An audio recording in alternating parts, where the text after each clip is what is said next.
The idea of cultural appropriation is absolute nonsense. So that's that.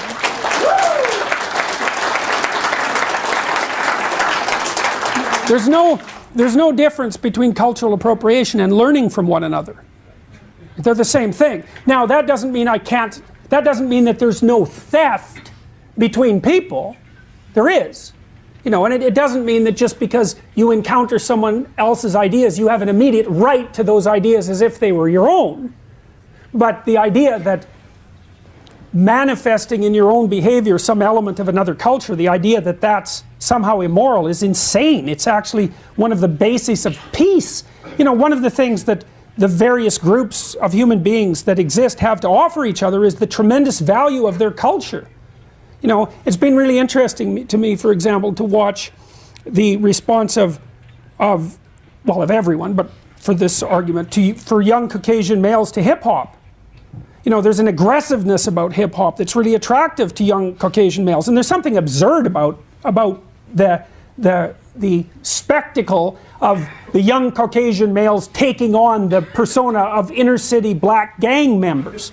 You know, but I'm sympathetic to it because there's an aggressiveness to that art form that's a necessary corrective to the insistence that the highest moral virtue for a modern man is harmlessness, which is absurd.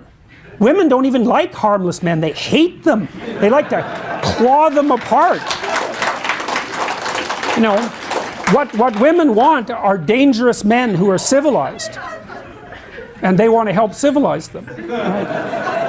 That's Beauty and the Beast. So, you know, I'll tell you a funny story, and only engineers could have come up with this, because they're the only ones that have the unparalleled blindness to social convention that would allow them to discover it. So the Google engineers, I like engineers by the way, because they're very straightforward. The Google engineers wrote a book a while back called A Billion Wicked Thoughts, which was a study of internet searches, billions of them, literally.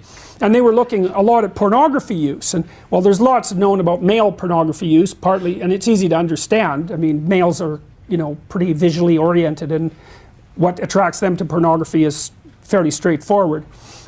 You can tell that if you look at graffiti in a men's washroom. You know, it's like 2 circles and a triangle, and the men are absolutely transfixed by it.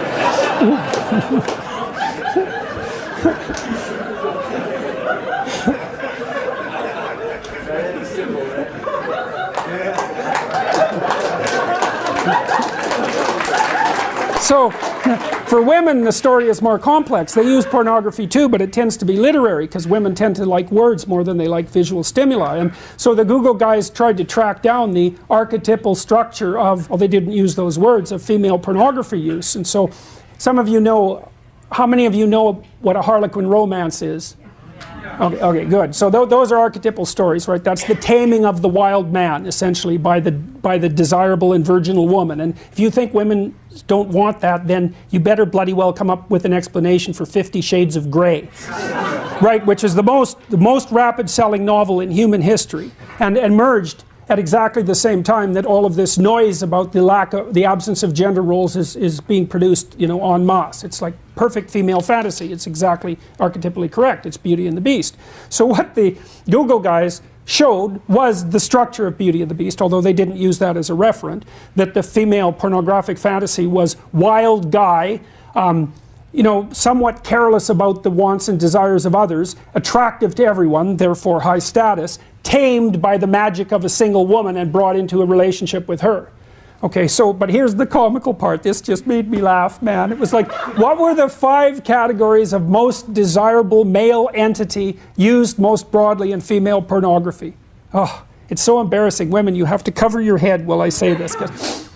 Vampire, werewolf, billionaire, surgeon, and pirate.